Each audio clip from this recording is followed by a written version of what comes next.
Hello दोस्तों, नमस्कार। SM किसी चैनल में मैं आप सभी लोगों का दिल से बहुत बहुत स्वागत करता हूं। सो दोस्तों, आज के दिन की बात करें तो दो इंपॉर्टेंट वीडियो ऑलरेडी यहाँ पे अपलोड हो चुके हैं। दोनों वीडियो की लिंक नीचे डिस्क्रिप्शन बॉक्स में मिल जाएगी, जरूर उनको स्टडी कर लेना। फर्स्ट टाइम विजिट किया, चैनल को सब्सक्राइब करना and free stock market classes को भी आप चाहो तो फॉलो कर सकते हो। लिंक ऊपर आई बटन पे या नीचे डिस्क्रिप्शन बॉक्स में मिल जाएगी। सो चलिए दोस्तों, इस वीडियो को स्टार्ट कर लेते हैं।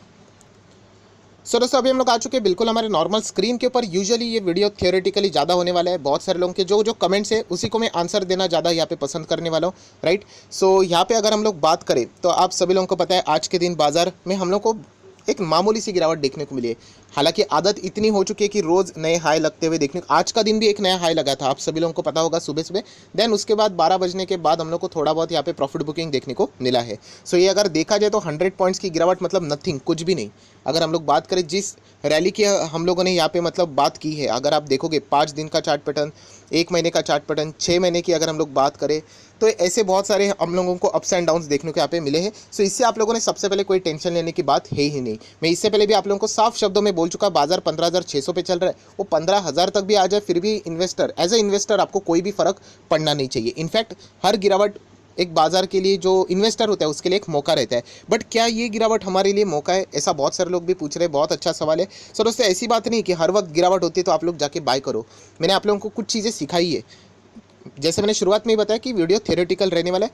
देखिए, निफ्टी 50 है, इसके ऊपर आप लोगों का ज़्यादा फोकस नहीं होना चाहिए। ये तो बाजार है, ये तो बाजार का इंडेक्स है। 50 स्टॉक का एवरेज लेके आप लोगों को पता है, ये आप लोगों को एक इंडिकेशन देता है। आप लोगों ने चेक करना चाहिए आपके पोर्टफोलियो के स्टॉक के ऊपर क्या इंपैक्ट है, राइट। अब अभी मैंने बाजार क्लोज हो जाने के बाद मैं एक बार वापस असेसमेंट कर लेता हूँ, तो वहाँ पे मैंने देखा ज़्यादा कोई फ़र्क ही नहीं है, राइट। अगर आप पोर्टफोलियो को चेक करोगे आपने खुद के भी शेयर्स को, तो ज़्यादा कोई फ़र्क है ही नहीं। वैसे भी बाजार कितना गिरा है, 0.5% के आसपास गिरा है। तो अगर आप अपने शेयर्स को भी देखोगे, मैक्सिमम शेयर आपको तेज़ी में ही देखने को मिल रहे हैं, राइट। एक कुछ पर्टिकुलर स्टॉक्स है, सेक्टर्स है, वहाँ से हम लोग को थोड़ा बहुत प्रेशर देखने को मिला। ऐसी बात नहीं कि पूरा का पूरा बाजार लाल निशान में है, जैसे मैंने इसमें भी आप लोगों को दिखा दिया।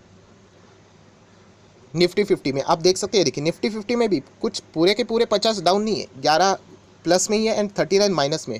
तो सबसे पहले ये दिमाग से निकाल दीजिए कि बाजार अगर ये लाल निशान में मतलब आपका पोर्टफोलियो भी खराब है। एंड मेरा मतलब ये कभी नहीं होता है, जो मैं आप लोगों को बोल चुका हूँ ना कि 10% गिरता है, 15% गिरता है तो फर्स्ट इंस्टॉलमेंट लगा देना। मेरा मतलब कभी भी स्टॉक से, ये निफ्टी से नहीं रहता है, वो आप अपने इंडिविजुअल स्टॉक के ऊपर फोकस रहना चाहिए, राइट। निफ्टी 50 की अगर हम लोग बात करें 10-15% गिरना मतलब बहुत ही मज़ेदार बात है, बट इतना इजीली वो होता नहीं है, आप लोगों को भी पता है। सो अगर हम लोग बात करें, जो मैं हमेशा कहता हूँ कि अगर आपको बाइंग करनी है, आपको इंस्टॉलमेंट्स लगाने, आप अपने शेयर को आइडेंटिफाई कीजिए। आप कौन से शेयरों में निवेश करना चाहते हो, आपके पोर्टफोलियो में जो भी शेयर्स है उनके ऊपर फोकस रखिए। अगर आपकी पोर्टफोलियो का कोई भी शेयर 10-15% गिर जाता है, 20% गिर जाता है, तब आप जाके फर्स्ट इंस्टॉलमेंट लगा सकते हो, जो कि एक सबसे सेफ साइड रहती है। मैं इससे पहले भी आपको बोल चुका हूँ, बहुत सारे लोग कहते हैं सर इतने टॉप लेवल से जो बाजार गिरा है, ये तो कुछ गिरावट है नहीं। मैं बार बार आप लोगों को बोल चुका हूँ, बट चलो ये बोल देते गिरा है, तो क्या यहाँ पे निवेश करना ठीक रहेगा? मैं आप लोगों को इससे पहले भी बोला है 20,000 के ऊपर भी निवेश करना है, बट वो निवेश कैसा होना चाहिए? वॉरेन बफे जी ने जैसे कहा है, पिरामिड के हिसाब से टॉप पे है ना, तो मिनिमम इन्वेस्टमेंट करना है। मैं आज भी बताना चाहूँगा, क्लियर डिस्क्लेमर, कि यस मैं अभी भी यहाँ पे जितना हो सके जो जो अच्छे स्टॉक रहते वहाँ पे मैं मिनिमम इन्वेस्टमेंट कर लेता हूँ। बट मैं कोई भी शेयर में इन्वेस्टमेंट कैसे करता हूँ ब्लाइंडली, कि चलो आज मूड हो गया एशियन पेंट में निवेश करता हूँ, आज कौन सा दिन है उसके हिसाब से चलो L&T इन्फोटेक को उठा, तो ऐसे ये कोई इन्वेस्टमेंट का स्ट्रैटेजी नहीं। मैं इससे पहले भी आपको बोल चुका हूँ, जो अच्छे स्टॉक्स है ना वो उसकी लिस्ट आपके पास होनी चाहिए। एंड हमेशा स्टॉक मार्केट के, हमेशा कभी भी आप लोगों को मैं गारंटी के साथ लिख के देता हूँ, कभी ना कभी अच्छा स्टॉक, कितना भी तीसमार खान क्यों ना हो वो स्टॉक, वो कभी ना कभी 10-15% गिरता है। कोई भी रीज़न हो, गिरेगा ही गिरेगा। सिर्फ हम लोग को देखना है, कोई इंटरनल इशू नहीं होना चाहिए, एक नॉर्मल रीज़न है, तब जाके मैं उसको बाय कर लेता हूँ। ये सबसे मेरा बेस्ट स्ट्रैटेजी है। जैसे मैंने इसके पहले भी आपको बताया कि Asian paint, right, Asian paint बीच में यहाँ पे गिरा था, 20% गिरा था, तब तो मार्केट बिल्कुल नॉर्मल था, इनफैक्ट वो टॉप लेवल पे था, तभी मैंने उसको उठा लिया। क्यों? क्योंकि मुझे मार्केट से ज़्यादा लेना देना ही, हमें स्टॉक स्पेसिफिक रहना होता है, राइट। पूरा मार्केट को देख के अगर आप लोग डिसाइड करोगे कि मुझे स्टॉक खरीदना है कि नहीं, तो आप कभी डिसीजन ही नहीं ले पाओगे, राइट। क्योंकि इतना ईजी नहीं होता है पूरे स्टॉक मार्केट को आप लोगों को मतलब जज करना, राइट।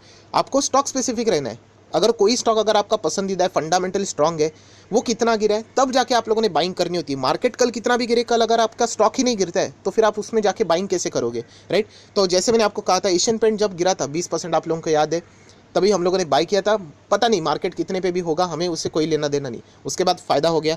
सेम चीज़ L&T इन्फोटेक हम लोगों ने देखा था। LTI की अगर मैं बात करूँ, 10-15% गिरा था वो भी, राइट। तो आपका फोकस ऐसा नहीं होना चाहिए कि बाजार कैसे रिएक्ट करता है, बाजार का अपना काम है, वो तो एवरेज है, राइट। आपको ये चेक करना चाहिए कि आपके स्टॉक कौन से हैं, आपके पसंदीदा स्टॉक कौन से हैं, उनको आइडेंटिफाई करना और वहाँ पे चेक करना चाहिए। 10-15% की गिरावट है, 20% की गिरावट है, तो अकॉर्डिंगली आप लोगों ने वहाँ पे बाइंग करनी होती है। अगर मैं जो चीज़ बोल रहा हूँ, अगर आपको वो बाउंसर जा रही है, हो सकता है ऐसा हो सकता है बाउंसर जा सकती है, तो आपको मैं बताना चाहूँगा, इसके ऊपर भी मैं एक वीडियो डिटेल में बना चुका हूँ। कौन से चैनल के ऊपर? तो ये देखिए, स्टॉक मार्केट क्लासेस। इस चैनल के ऊपर दोस्तों आपको सारे के सारे टेक्निक मैंने ऑलरेडी आप लोगों को बता दिए है। अगर आप डीपली स्टडी नहीं करोगे तो ये चीज़ें आप लोग बार बार भूलते रहोगे। ये देखिए, शेयर खरीदने का सीक्रेट, इसमें मैंने सेम चीज़ बताई है दोस्तों। मैंने आप लोगों को ओपनली बताया मैं कैसे खरीदता हूँ, मेरा गोल्डन रूल क्या है। मैं कभी भी शेयर को लाल निशान में रहता है तभी खरीदता हूँ। लाल निशान मतलब जब वो गिरता है तभी। आज मैंने 100 रुपये पे कोई स्टॉक खरीदा है, फॉर एग्जाम्पल, एक काम कर लेता हूँ, इसका लिंक मैं ऊपर आई बटन पे दे देता हूँ, ठीक है। तो फॉर एग्जाम्पल मैंने कोई शेयर 100 रुपये पे खरीदा है, अभी वो 200, 300, 400, 500, सपोज रैली पे रैली चल रहा है, फिर वो कभी तो 1000 पे चला गया और 1000 से वो 10% गिर गया, राइट। 1000 से वो 10% गिर गया तो हम लोग कह सकते हैं एक डिसेंट गिरावट, तभी जाके मैं बाय कर लेता हूँ।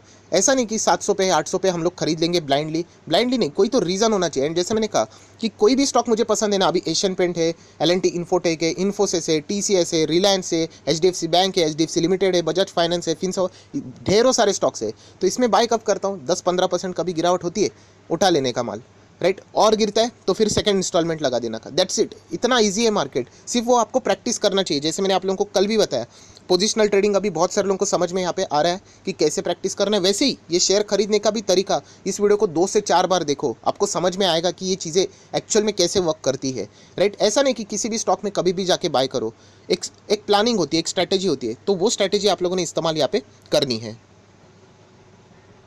तो बस दोस्तों यही कहना चाहूँगा मैं आप लोगों को कि हायर लेवल पे, बहुत सारे लोग यही पूछते हैं कि मार्केट हायर लेवल पे, ऑब्वियसली हायर लेवल पे, राइट। एंड ये कोई फर्स्ट टाइम नहीं होने वाला है, ये आगे भी होने वाला है। 16,000 पे भी नया हाई रहेगा, पूरे बाजार में रौनक रहेगी। 17,000 में रहेगा, 18, 19, 20, हमेशा बाजार महंगा ही रहने वाला है। जो नया हाई होता है ना कंपनी का नहीं, बाजार का, वो हमेशा हायर वैल्यूएशन के ऊपर ही रहेगा कि टॉप लेवल पे है बाजार।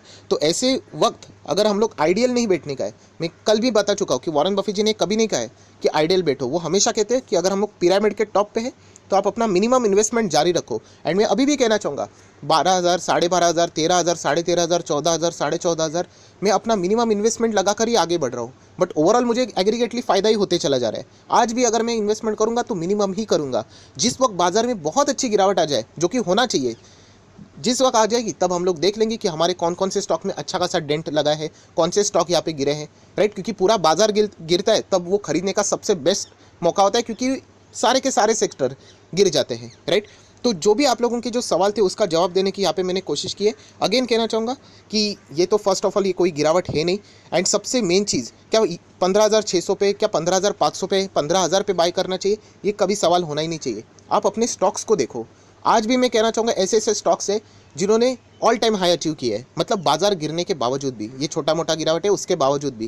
तो इसलिए कहना चाहूँगा स्टॉक स्पेसिफिक आप लोगों ने होना चाहिए। आपके पोर्टफोलियो में कौन से स्टॉक है वो आप लोगों ने स्टडी करनी चाहिए। अगर अच्छा फंडामेंटल कोई स्टॉक है, गिरा है वो 10-15%, देन गो फॉर इट। आप लोगों को जैसे मैंने वो वीडियो बताया वो देख लेना, ऐसा हवे में कुछ भी करने में बेच जाना। बहुत ही इंपॉर्टेंट चीज़ है। आप लोग अपना बहुत ही हार्ड मनी इन्वेस्ट करने जा रहे हो तो कोई भी चीज़ करोगे तो सोच समझ कर करनी है। तो सारी चीज़ें अवेलेबल है, मैंने आप लोगों के लिए वो सारी चीज़ें बना के रखी हुई है। उसको स्टडी करना इतना ईजी नहीं है, उसको प्रैक्टिस करना पड़ता है। उसमें भी बहुत बार लॉस होगा, निवेश करने के बाद मार्केट वापस नीचे जाएगा, तो वो प्रेशर हैंडल करने की भी कला होनी चाहिए। तो ये सारी चीज़ों के साथ आपको डील यहाँ पे करना चाहिए। तो जो आप लोगों के सवाल थे, सबसे पहले कि 15,500, 15,000, वो तो आपका मतलब है ही नहीं। आप अपने पोर्टफोलियो को देखिए। अगर कोई भी शेयर, अगर आपका पोर्टफोलियो का XYZ है, अगर कोई गिरा है 1%, कोई गिरा है 1.5%, तो अभी ये कोई इन्वेस्टमेंट के लायक है नहीं, राइट। 1-1.5% से क्या होता है, थोड़ा और गिरने दीजिए, 5-6-10% के आसपास आ जाने दीजिए, फिर आप लोग आगे बढ़ सकते हो।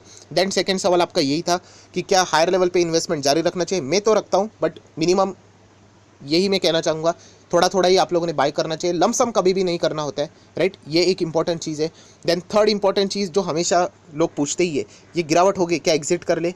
तो इससे रिलेटेड तो मैंने कल भी वीडियो बनाया था, फ्यूचर में भी मुझे बनाना पड़ेगा। मैं तो कभी एग्जिट नहीं करता हूँ, राइट, क्योंकि बाजार में नए नए हाई लगते रहेंगे एंड हाई लगने के बाद आप लोगों को भी पता है कि कभी ना कभी बाजार में करेक्शन आएंगे। तो इसके लिए मैं तो पूरी तरीके से तैयार हूँ, मुझे कोई फर्क नहीं पड़ता है, क्योंकि मुझे पता है 2025 हो 2030 हो, बाजार इस लेवल पे नहीं रहेगा, वो इससे कई गुना आगे रहने वाले हैं। सो आज कितनी भी गिरावट हो जाने दो, over the period of time मुझे पैसा मिलने ही वाला है। 2020 में जो गिरावट हुई ना, एक भी शेयर मैंने बेचा नहीं, फंडामेंटल स्ट्रॉन्ग शेयर की बात कर रहा हूँ, एक भी। हाँ, जो जो बिजनेस अफेक्टेड हुए थे वहाँ से मैं एग्जिट हुआ, बट बाकी फंडामेंटल सारे के सारे स्टॉक्स में से एक क्या आधा भी शेयर मैंने नहीं बेचा। मतलब बोलने की कला है वो, सिर्फ बताना चाहूँगा, क्योंकि ये सारी चीज़ें चलती रहती है। सो यही कहना चाहूँगा कि आप लोग अगर एक लॉन्ग टर्म इन्वेस्टर हो तो आप लोगों को इससे कोई फ़र्क नहीं पड़ना चाहिए। और भी बड़ी गिरावट आती है तो कुछ भी नहीं, 100 से क्या होता है, 500 पॉइंट गिरा तो भी टेंशन नहीं होना चाहिए। अगर आपके पास Q4 के नंबर्स जिसने अच्छे दिखाए, वो शेयर अगर आपके पास है, ज़रूर आप लोग आगे होल्ड कर भी यहाँ पे बढ़ सकते हो। सो जितने भी पॉसिबिलिटी वाले आंसर थे वो मैंने एक ही वीडियो में बता दिए। पता है कि प्रेजेंटेशन खराब रहता है, बट मुझे ऐसा लगता है कि जो इन्फॉर्मेशन आप तक पहुँचनी चाहिए वो यहाँ पे क्विक मैनर में यहाँ पे पहुंच चुकी है। बट अगेन कहना चाहूँगा, कोई भी चीज़ को ब्लाइंडली फॉलो मत करो, बहुत डीपली स्टडी करना, खुद का डिसीजन ये फाइनल डिसीजन होना चाहिए, राइट। इस वीडियो को आप लोग सपोर्टिव वे में ले सकते हो कि चलो ये पॉइंट बोले, हम लोग देख लेते हैं, राइट। तो यही कहना चाहूँगा, ये 3-4 सवाल जो आप लोग पूछ रहे थे, तो सारे सवालों का जवाब मैंने यहाँ पे दिया है। एंड अगेन कहना चाहूँगा, आप लोगों को इससे ऊपर ज़्यादा फोकस नहीं रखना है, अपने पोर्टफोलियो अपने स्टॉक्स के ऊपर फोकस रखिए, वो अच्छे हैं तो बिंदास आप लोग आगे यहाँ पे बढ़ सकते हो। सो आई आशा करता हूँ जितने भी क्वेरीज थे आपके सॉर्ट होंगे, तो जरूर लाइक एंड शेयर कर देना। So that's it, thank you very much दोस्तों, we will be meeting earning studio, तब तक के लिए बाय बाय।